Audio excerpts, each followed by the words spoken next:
మరి ఇప్పుడు సేవ అంటే పాస్టర్ గారు లాగా వాక్యం చెప్పడం ఒకటేనా? ఇప్పుడు వాక్యం చెప్పే పాస్టర్ గారు ఒకడు సంఘంలో ఉంటే ఆయన ఒక్కడి వల్ల సేవ అయిపోద్దా?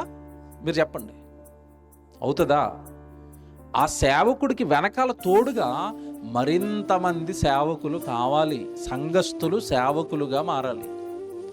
సంఘస్థులు ఆ సేవకుడికి తోడుగా ఉండి ఇలాంటి సువార్త సభలు పెట్టడానికి ఆర్థికంగా సహాయం చేసే సువార్తకు సహాయం చేసే సేవకులు కావాలి, సౌండ్ పెట్టేవాళ్ళు కావాలి, పని చేసేవాళ్ళు కావాలి, భోజనాలు ఉండేవాళ్ళు కావాలి, సువార్త కరపత్రాలు చుట్టుపక్కల గ్రామాలకి పంచేవాళ్ళు కావాలి.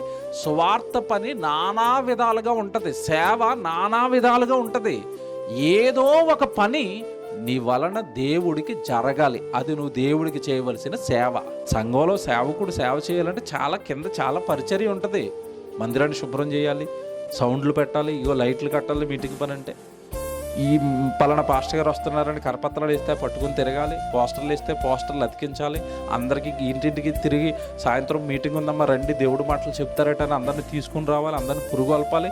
ఇదంతా కూడా పరిచర్య, సేవ. పరిచర్య అయితే పరిచర్యలోను నువ్వు సంఘంలో వాక్యం చెప్పడం ఒకటే సేవ అనుకుంటున్నావేమో. కాదు, నీ వలన దేవుడికి నువ్వేం చేయగలుగుతావో అది చెయ్యి. అది చేయటమే సేవ.